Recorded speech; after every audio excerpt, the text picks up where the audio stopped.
Hey, Brian, they said I'm not loud enough. I'll try that. Is that better? Can you hear me back there? Everybody good? All right. Let's start over. Good morning. And boy, it sounds like I'm loud up here, doesn't it, Mike? It sounds like I'm rocking. But anyways, we want it to be able to so you can hear. So if I get too loud, too low, just raise your hand, and the guys up top, they can fix it for us. So it's a nice Sunday morning. The sun shines out. It always makes it better, doesn't it, Dan? I don't care how cold it is. If that sun comes out, it's still pretty good, isn't it? Yeah, that's right. So we're sunshine dwellers for the most part, aren't we? We like the sun. Hope everyone's had a good week. If you're visiting with us, we're glad you're here. You're our honored guest this morning, and hope you can come back at every opportunity. With that said, I will open the floor up for any announcements that needs to be made before our class this morning, and any updates on our sick and bereaved that we need to know. You want to tell us about Billy? She's healing slowly. She had another eye surgery to remove some scar tissue, right? Yes. And but she is improving daily. Yes, but she's still hurting. Still hurting. Okay.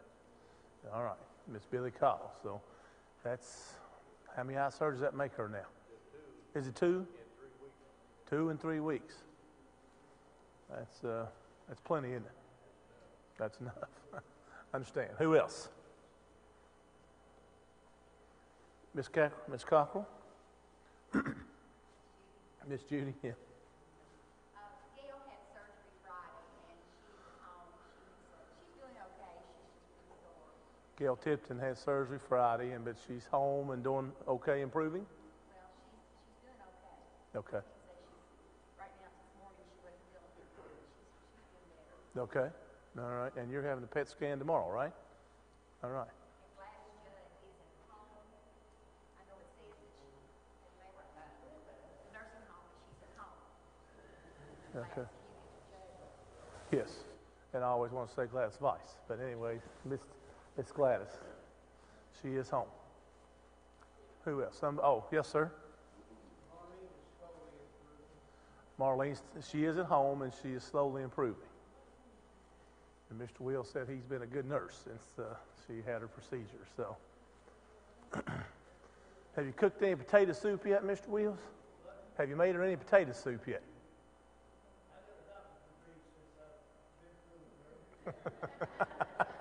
All right, good enough. Yes, sir.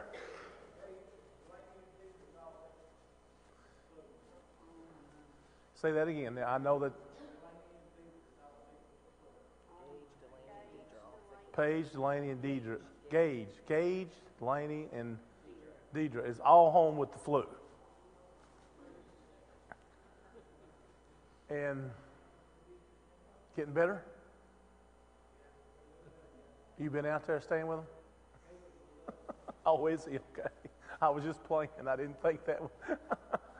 Most people run and hide when somebody has the flu, right? That's why I said that. All right. What else? Who else do we need to mention here? Norma Joe and Alan both, right? Does anybody have updates on them? Oh, here we go. Hang on. I'm deaf, you know.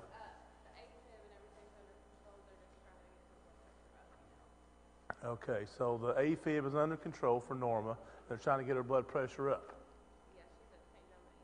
She's at St. Joe, Maine. Okay. And Alan, is he over here at the house? Yes. Okay. All right. All right. Well, it sounds like Miss Norma's doing better then. What else? Any more updates that we need? Miss Betty Congleton had surgery this past week on her foot. She's got blockages, and they're going to have to go back in and do the surgery to try to unblock the blockages. Didn't sound right, but anyways, you get it. All right. What else? I don't know. Who else? On a happier note, I think Jamie Compton is a grandpa for the 3rd time this week. And what was her name? Help me out here. The name of the little girl? Eleanor Hayes. K? Kate. Oh, Eleanor Kate. Okay. Right? All right. So, no, they're. Yeah, that's right. Robert and Debbie Frederick have a new grandson. Yep, saw that on Facebook. And so those are happier events maybe we can talk about just a little bit. Anything else?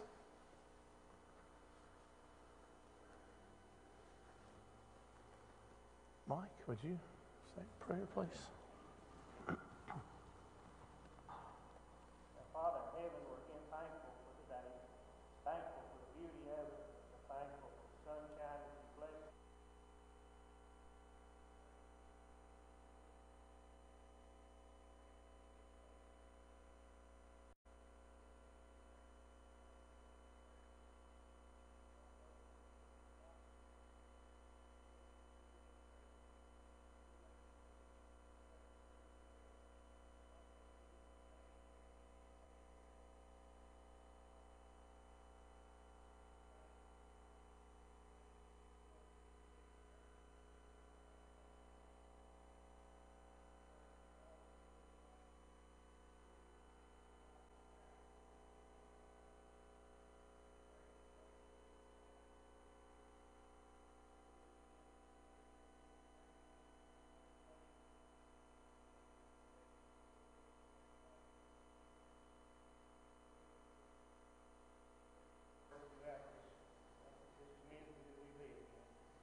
Amen.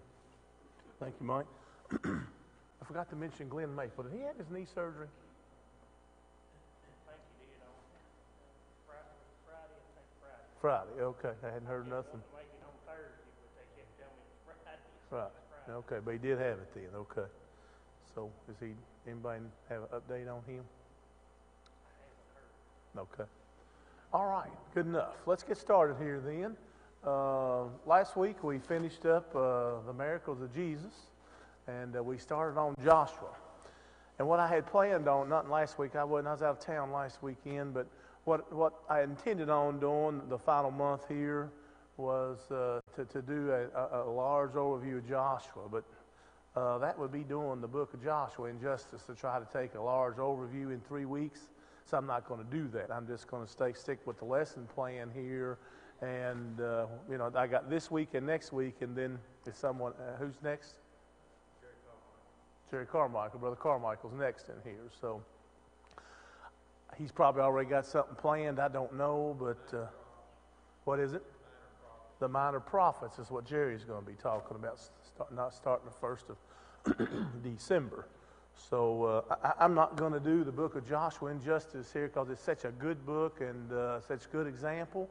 And so I'm going to take it one lesson at a time here. I got this week and next, and then we'll figure out what we do with the rest of the book of Joshua at a later time. But last week we talked a little bit about Joshua and what we knew about Joshua. Let's just refresh our memory just a little bit. What do we know about Joshua? Just one thing.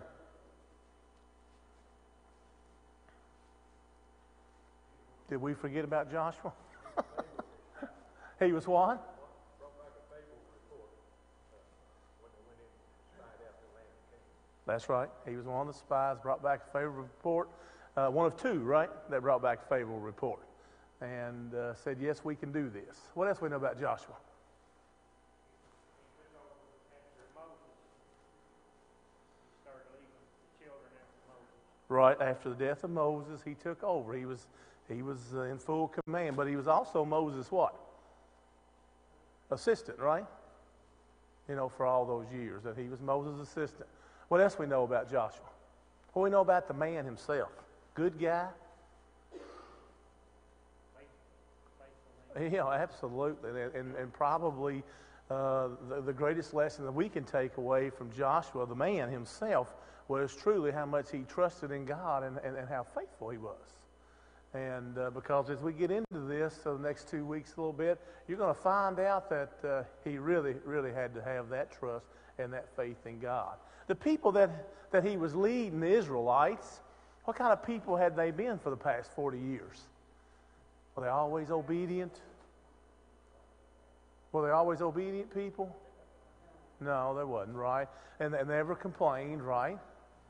No, they was kind of a hard group of people to deal with, weren't they? At one time, they was even worshiping a pagan god, remember? When Moses come down off of the mountain, right? So we're going to find out about a little more about Joshua and just how much he believed in God and his mission and how he carried it out. What else do we know about Joshua?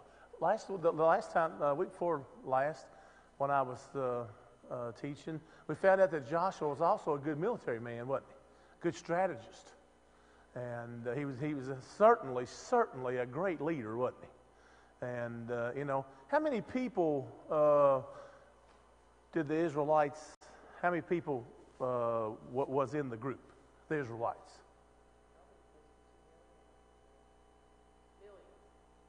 Million? Yes. Yeah, and that's the number we'll start with, the 650,000 you're talking about. So 650,000 fighting, it doesn't mean they all were married, doesn't mean they all, had a girlfriend or whatever. But what it does mean is there was at least 650,000. So if just half of them had a wife, and if just half of them had one child, see the multiplying factor here?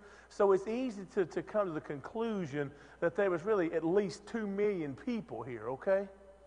2 million. How many's in the whole county of Montgomery? I didn't look it up. I'm waiting for somebody to answer.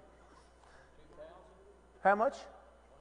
I'm guessing there's no more than 22,000, maybe less, right? I don't know. But I mean, let's say there's 50,000, which there's not. So, and we're talking about over 2 million people here. We can safely assume that, okay, that there was at least, just by using those multipliers that we talked about, 650,000 fighting men, plus half of them married, plus half of them had one child. Doesn't count the grandparents, and those people didn't have no family, right? So, I mean, there was a lot of people in this thing. And I just can't imagine, can you? I mean, let's try to think back to this situation here. They're right up against the Jordan River here. Remember, that's where our story ended last time. Can you imagine 2 million people? I just can't imagine that, can you? I mean, how much food it took every day. How much water it took every day. How much care it took every day. And out of 2 million people, I mean, the Bible doesn't talk about the sickness, but think about it now. 2 million people, what percentage is sick every day? Got something wrong with them, right? I mean, you just think about just the everyday events, right? Of 2 million people. Think about this, okay? I mean, the food, the water, the medicine, the problems. You reckon they ever had any kind of disagreements with 2 million people? Right? We got 25,000 in Mount Sterling. Got a whole jail full of people. Do what? Did you look it up? 28,000. Okay. So round figures, 30,000 people here in Montgomery County. And we're talking about 2 million. So we're talking about a tremendous effort here that he's fixing to undertake. Number one, when he takes over leadership here in verse, at the end of Deuteronomy there, I mean, Moses had died. Did the people love Moses? They did, didn't they? Absolutely. Who buried Moses? God. How many people did God bury in the Bible that's written in the Bible? Only one we know about, isn't it? Now, I'm not saying he didn't bury more. I'm just saying that's the only one we're told about. So Moses was a really pretty special dude here, wasn't he? I mean, got 2 million people in love with him. God loved him, and he died. So number one, the leadership is rocked here, right? I mean, they're rocked back on their heels, the leadership is here. So Joshua has a tremendous undertaking here just to step in and say, okay, God has chosen me. I am ready to lead you into this promised land. And that's where our story takes off today. We're still in Joshua 1. And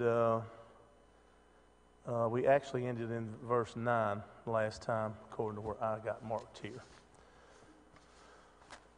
Joshua 1, chapter 1, verse 10.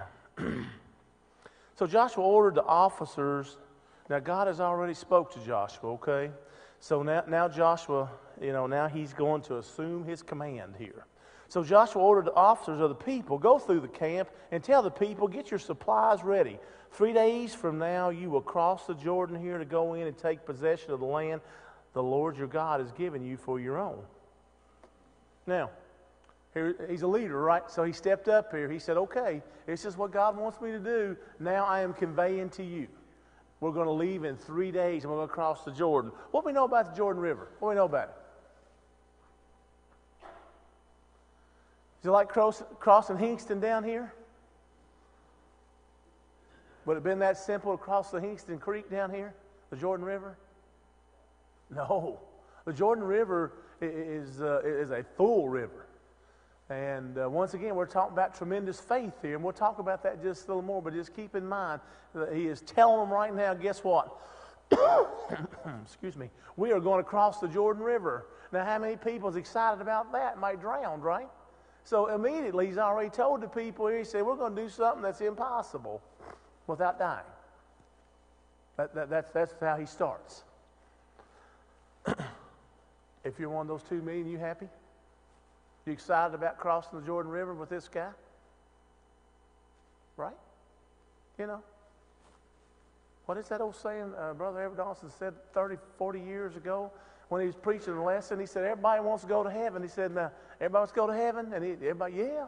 He said, now raise your hand if you want to go today. Wasn't a single hand went up, right?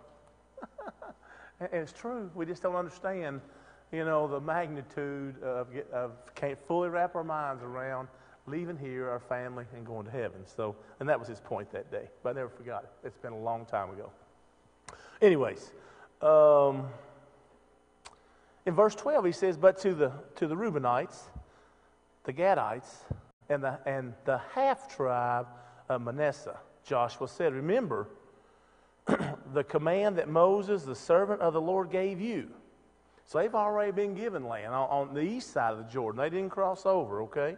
And I'm not sure why that is. I looked and tried to figure that out. It was just something that was done, unless somebody knows something more about it than I do. But I don't know why there was 2.5 tribes that had already been given land, and they was going to stay on the east side of the Jordan. All right, he says, remember, God has given you, remember the command that Moses, the servant of the Lord, gave you. The Lord your God has given you the rest and has granted you this land. He says, verse 14, listen to this. He said, your wives, your children, and your livestock may stay in the land that Moses gave you east of the Jordan. But all of your fighting men, fully armed, must cross over ahead of your brothers. You are to help your brothers until the Lord gives them rest, as he has done for you, and until they have taken possession of the land that the Lord your God is giving them. After that, you may go back and occupy your land, which Moses, the servant of the Lord, gave you east of the Jordan toward the sunrise.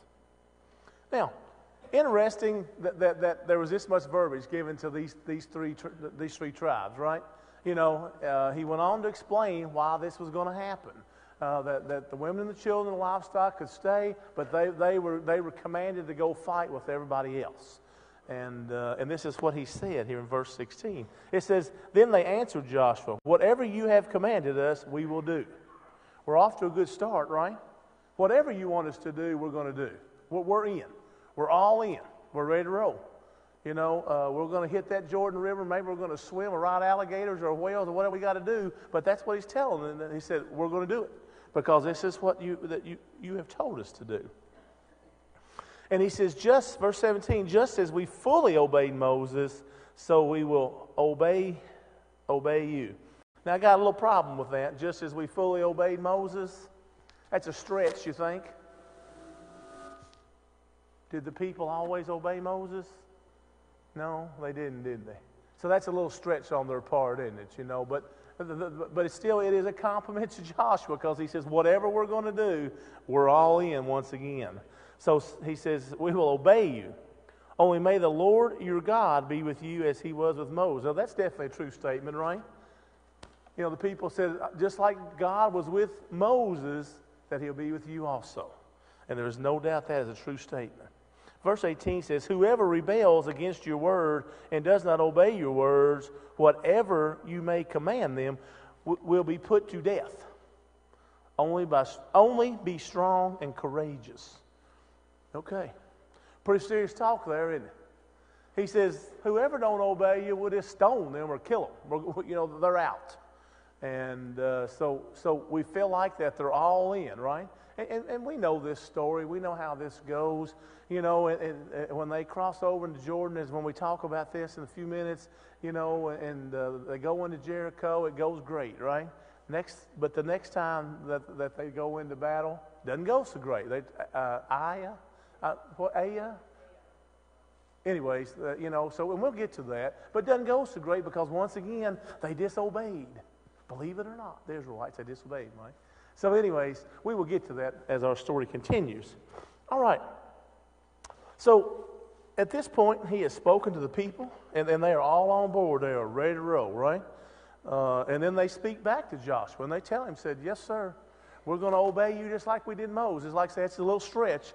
Now, for all the years that they wandered in the wilderness here, right?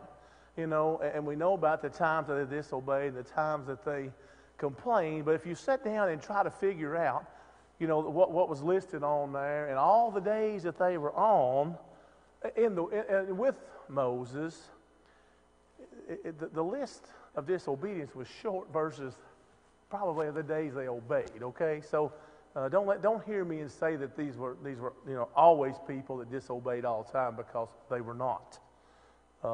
They had a tough mission, right? I mean, you think about that. I mean, you're wandering around in the wilderness for 40 years, right? I for one, I mean, I'm not sure I'm going to sign up for that. Doug, you in? Tough, isn't it? Yeah, it is. We talk about picking up that first stone, that would be a pretty hard one to do. All right. Lesson number 2 actually is what this is, and it's actually chapter 2, spying out Jericho. Come on, tell me what we know about this lesson already. What do we know about it? What do we know about Jericho? It's one of the lessons that I remember when I was little. One of the first ones I remember was this lesson about Jericho and the 2 spies, right?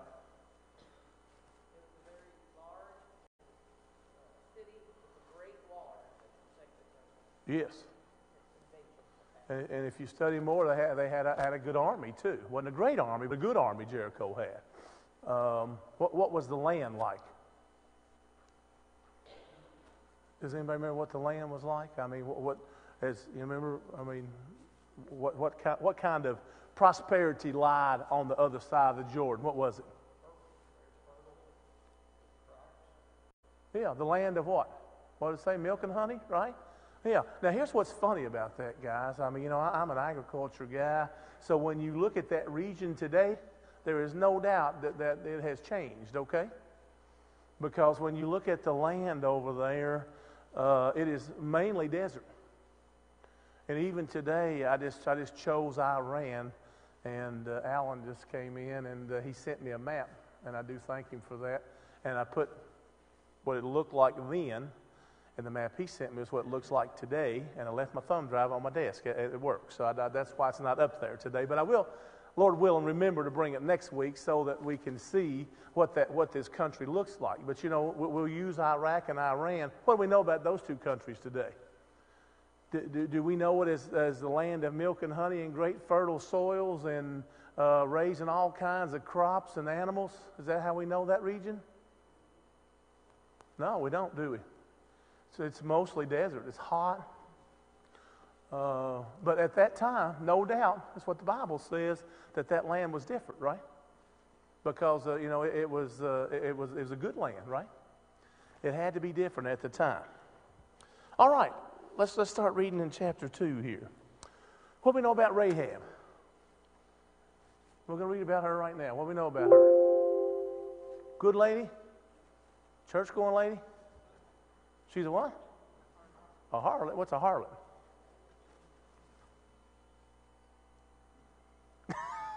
It's okay. We need to know. We got to figure this out. It's okay. What's a harlot? Prostitute. Absolutely. That's exactly right. I mean, that's what Rahab is. And,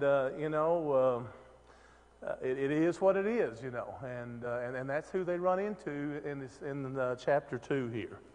So let's read. It says, "Then Joshua, son of Nun, secretly sent 2 spies from Shittim. Go look over the land," he said, "especially Jericho." So they went and entered the house of a prostitute named Rahab and stayed there. Now, a lot of discussion when you get to drilling down into that, why they chose that house and that person. No, I have no idea, right? Here's what we do know, that you don't have to be a privileged person to God in order to receive what? His what? Yeah, and salvation, right? So, I mean, lesson number 1, as we find out about Rahab here, you know, and why they chose this, and as you study this, and back in this time in history, she probably had an inn, and she probably had a brothel, and she probably had a place to eat all at the same place, okay? I mean, that's kind of the way that worked at that time. So, anyways, they go in to see a lady named Rahab. The king of Jericho was told, "Look, some of the Israelites have come here tonight to spy out the land." So somehow the king of Jericho figured out that they were coming to spy on us. Not sure how that happened, but they are informed. And no doubt the military is informed. So the king of Jericho sent this message to Rahab: "Bring out the men who came to you and entered your house, because they have come to spy out the whole land."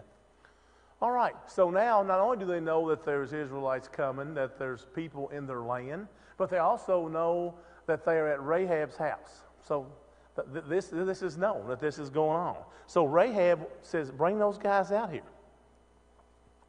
But verse 4 says, "But the woman had taken the 2 men and hidden them," she said. "Yes, the men came to me, but I did not know where they had come from. At dusk, when it was time to close the city gate, the men left. I don't know which way they went. Go after them quickly. You may catch up with them." But she had taken them up to the roof and hidden them from underneath the stalks of flax she had laid out on the roof. So the men set out to pursuit of the spies on the road that leads to the fords of the Jordan. And as soon as the pursuers had gone out, the gate was shut. All right. No doubt God's will, right? I mean, all they had to do was walk up to the roof, and there was, these long flax stalks that was laying up there, and, all they would have had to done was just kick them around a little bit, and they would have laid 2 spies, right? So no doubt this was God's will. This is the way it's supposed to work, but that's what happened. She took them, she hid them, she sent the military away, and she said, I don't know which way they went, but she said, "Go get them." Now, I'm not, and number 1, you think, well, how does she even have any kind of authority over these men to make them, think this, So I found that to be a little different, that they just believed her. But like I say, no doubt this had to be God's way and God's will, and this is the way that it did happen. All right. Verse 8 says, "Before the spies lay down for the night, she went up on the roof and said to them, 'I know that the Lord has given this land to you, and that a great fear of you has fallen on us, so that all who live in this country are melting in fear because of you.'" Wow. Now, how did she know this? She's a citizen of Jericho, okay? So People sitting outside, across the river, ready to invade. Look how we feel. 7,000 South Americans are making their way to America, and how we feeling. Think of it as 2 million. 2 million. People are scared to death that they're going to come and invade them. But They know that their God has been protected. there you go. That's what we're trying to get to right there. And she knows that God is letting this happen, right? That He is in control of this.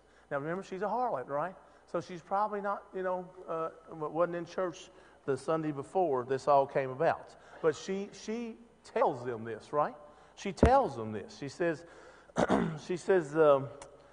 "We have heard how the Lord dried up the water of the Red Sea for you when you came out of Egypt." So she's going all the way back, right? So this story, when they left Israel and the parting of the Red Sea, this story has gotten at least this far to them, to this woman and her people, the Canaanites. And she said, "We have heard how the Lord dried up the water of the Red Sea for you when you came out of Egypt," what we just said, and what you did to Sihon and Og, the 2 kings of Amorites east of the Jordan, whom you completely destroyed. There's our tribes right there, right? Okay, there was our 2.5 tribes. And I don't know if somebody can help me figure out why a half a tribe was given. I don't know. But I just do not know. But anyways, when we heard of it, our hearts melted, and everyone's courage fell because of you. For the Lord your God is God in heaven above and on the earth below. Now, she is really testifying strongly here, isn't she? I mean, she is a full, out-and-out believer in what's going to happen here. This lady is. And she's telling them, look, I know what's going to happen. We all know what's going to happen here. And we know what happened before, about the Red Sea. And we know what's going to happen here. So now she's going to make a bargain, isn't she? I appreciate her ability to bargain. And I think had I been Rahab, I'd been right there on that same plane. Look, we know what happened. We think we know what's going to happen. We know that God's behind this, and He's with you. And we think that you're going to take, and I believe Rahab says that you're going to take our city. So now she's going to strike a bargain here. Yep. God, Lord, she knows this is the Yahweh, God of the Israelites. Jericho worships a whole different set of God. Yes. So she's saying your God is going to be defeating our God. Our God. And will conquer our land. So she's got a lot of faith in the God of the Israelites. And knows that And really has no reason to, right? Except she believes in what she's been heard and been told. She has great faith, doesn't she, that what's going to happen here. And here's what she says in verse 13. Verse 12, I'm sorry. Now then, please swear to me by the Lord that you will show kindness to my family, because I have shown kindness to you. Right? There's her bargain immediately. She said, I have done something for you, and now I need something back. And that's what I'm asking you. She says, give me a sign that you will spare the lives of my father and mother. And isn't that always kind of the way that works? The first thing you usually think of is your mom and dad, right? And let's see where her kids are here. The lives of my father and mother, my brothers and sisters, and all who belong to them, and that you will save us from death. Now, apparently she had, how many children does she have? Apparently none, and if she did, she didn't ask for them to be saved. But that would be highly unlikely of a mother, right, Bobby? That's usually the first thing that you probably would ask for in this situation, was spare our children, right? So she wants her mom and dad, her brothers and sisters, and their families, and to be saved from death. Because, like I say, she is confident this is going to happen, that this God that she's been talking about to the two spies is going to conquer them. All right. Verse 14 says, our lives for your lives. And that's said with an exclamation point. Our lives for your lives. The men assured her, if you don't tell what we are doing, we will treat you kindly and faithfully when the Lord gives us the land. Now, they're trusting her, aren't they? I mean, she can go out and run to the king and the military, and she can dump the whole story to him, right? What's going to happen? But that's what they say. Look, you don't tell, and we will honor what you're talking about here. We will save you and your mom and dad and your brothers and sisters and their family. All right. So verse 15 says, so she let them down by a rope through the window, for the house she lived in was part of the city wall. And if you look at the city of Jericho, there's this tremendous wall that we were talking about earlier here, and there's windows in the top of it, and that's how she let these men down back down out of the Jericho. All right, so she said, verse 16 says, now she had said to them, go to the hills, so the pursuers will not find you. Hide yourself for 3 days until they return, and then go on your way. Once again, it's an interesting lady, right? She's telling them where to go, how many days to stay, squat down, stay here for 3 days, and then my guys will give up and they'll come back and report that they couldn't find you. And then you can go on back and report back to Joshua. She didn't know who Joshua was, I'm sure. So anyways, she's quite the tactic person, isn't she? maybe she should be in the military because she's pretty good. She has sent her military away, right? And to go find them and told them to go to the forks of the Jordan and maybe you can run them down.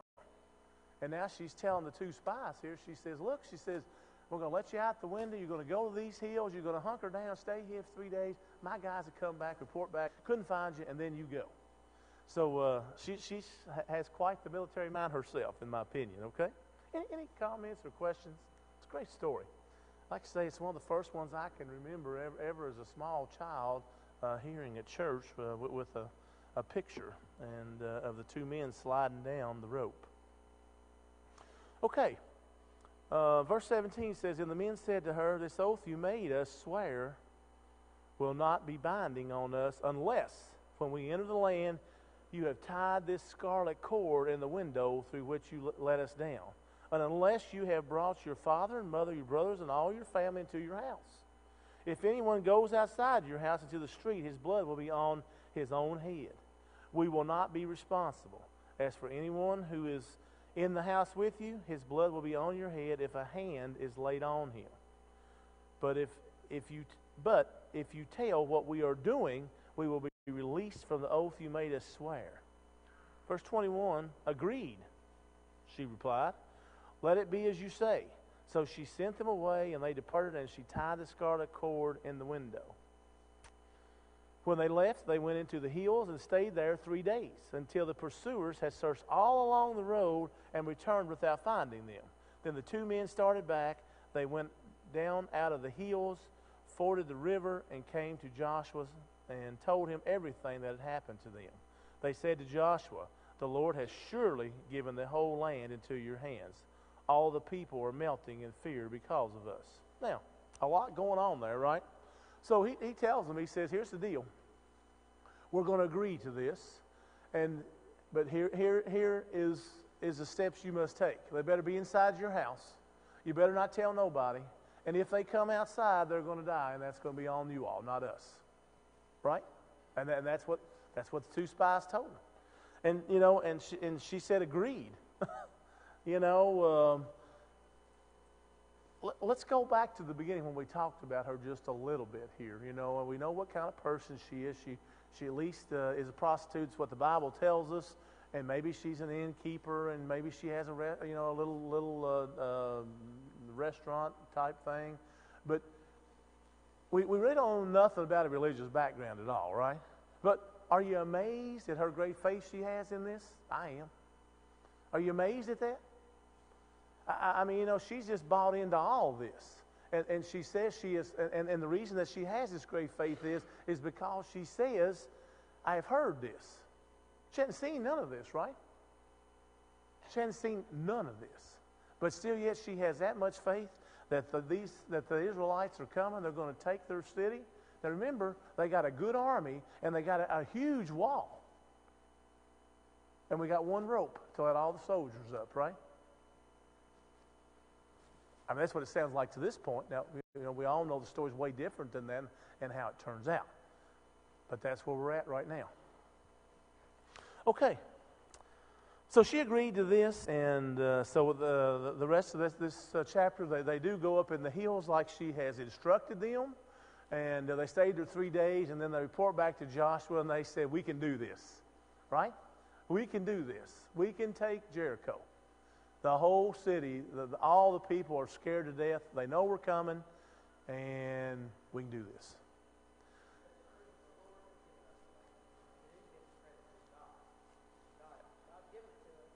Right, and it's a theme all the way through Joshua, isn't it? It really is. And how Joshua always gives who the credit? God, yes, absolutely, he does. And that is correct. All right.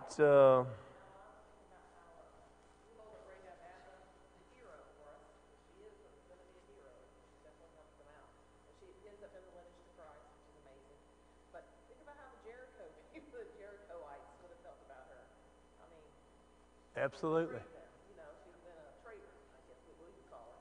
But she was on the Lord's side. She chose the right team, didn't she? Yeah, that's right. I don't know if you heard Cindy or not, but she said, "How can you imagine how that the Canaanites felt about this lady, right? She's one of them, And now she's a traitor. She's committed treason, right? She really has. Because she knows that this attack's coming. And there was a huge section on this when I was studying this. You know, number one, she lied, didn't she? And the Bible never even addresses how she lied, right? Did she lie? How did she lie? Yeah, she said, what are you talking about? I don't know where these two guys are you're looking for. So we don't address that at all, right? We don't. We just accept that right in stride, and because it was for the good, right? I mean, that's how we get past it anyways, usually as people. It was for the good of what was to come. But that's exactly right. I mean, she committed treason. She is a traitor, and she was a big part of this and the success of this, so right? Anything else before we move on to chapter 3? I think of back in Numbers chapter 13, how the 10 spies came back and said, these people have giants in the land, the walls are great, and, there's no way we can conquer them. We're like grasshoppers in their eyes. And yet here in this last verse of chapter 2, it says the inhabitants of the country are faint-hearted because of us. And of course, it's because God had done these great things already. And it's interesting they didn't have enough trust that God was he's going to take care of that. He'll deal with it. But at that point, they were not willing to have faith. And that's another whole section on this same story here. We'll talk a little bit about it since you brought it up, okay? And one of the authors that I studied in Joshua here, he talked about the same thing Dan's talking about. They sent 10 guys out earlier, right? And they come back and only 20% or 2 of the 10 said, yeah, we can do this, right? Well, what? 12, yeah. 12, that's right. 10 said bad and the other 2 said, right? Yeah. So 12 spies went out and to try to find out about this land. 10 of them, and then when all 12 of them came back, 10 of them said, nope, this isn't going to happen. Great armies, great walls, and we're just a bunch of untrained people here that we can't overtake them. Now this time, and what is the difference though? What's the difference? These 2 that came back, what do you think the difference is? Dan, what did you say the difference was? The faith? Well, there's no doubt that Joshua in Numbers chapter 14, one of those 2 spies, him and Caleb said, don't think like this, because God is going to make them bread. They're going to be bread for us, which is a military way of saying we're going to take care of them through God. And so there's no doubt that Joshua and Caleb's faith was in God all along. And God had not yet conquered the land yet, but he said, I'm giving you this land. And if God promised you he was going to give you this land, he's going to give you this land. They believed that, except for the 10 spies. They were looking at the physical things, and Joshua and Caleb were looking to God. They kept saying, God will do this, God's going to do this. Whereas the other 10 were constantly looking at the walls. And the great armies, and yes. Yeah. And the physical human obstacles, right? Yeah, I mean, they couldn't get past, what they saw, and their faith wasn't as much, right? It just couldn't have been. I mean, the other 10, and plus we got a new leader here, right?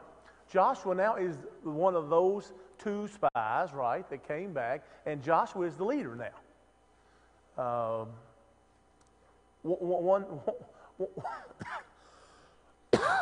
Excuse me. One of the things that I read was talking about comparing Joshua and Moses, and it's a very interesting read. And I never bring the guys' names because I look at so much stuff here. But, anyways, talked about they compared the 2 leaders, and Moses was probably. If you want to, just a little more, had more bling to him, if you will, as a leader, versus Joshua. But Joshua has the same respect. I mean, they're really equal here, I mean, and that's the way it comes out.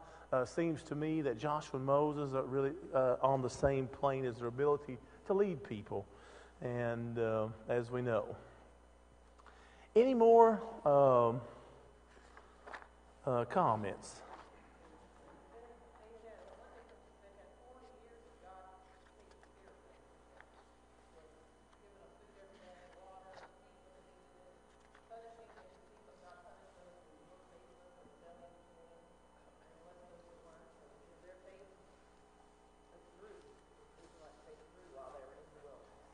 Right. Well, the questions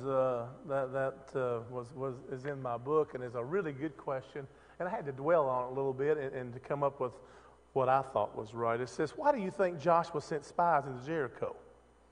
Did this show a lack of faith on Joshua's part? It's a good question, right?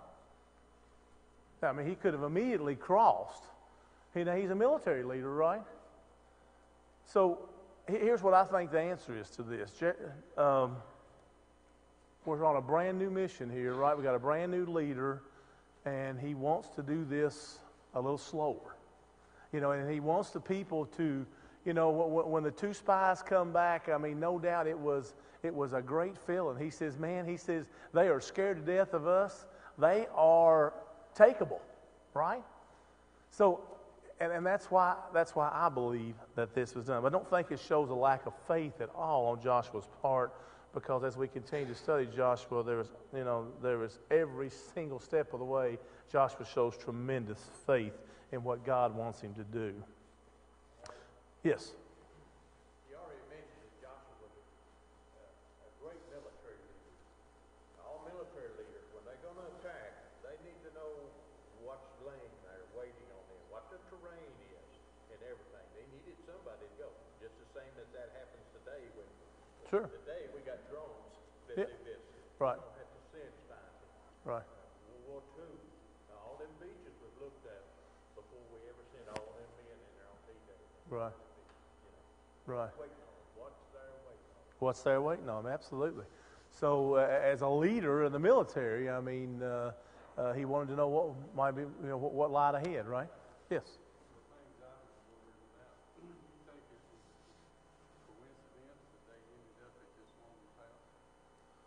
Well, I don't think there's nothing too much coincidence, in the Bible, especially when God's leading the charge like this. So it was just interesting to me that it ended up into the home of a prostitute, right? That's going to help them. Yes, that's right. And I think the point there is this, that it would have been easier to say that God went to the high priest's house, right? I sent these two spies to the high priest's house. But I think it's our lesson here in the Bible that, you don't have to be a dignitary to get a blessing from God, right? And to be part of God's kingdom. And that's where I think that, that comes into play for all of us who's reading this and trying to understand it. All right. I'm going to stop. I got 1 minute left. Next week we're going to talk about crossing the Jordan. And we're going to talk about that and how that happens and how that works. And we're going to figure out how big this Jordan River is and understand just what a tremendous faith it took for those people to walk to make that first step down into the Jordan. Thank you.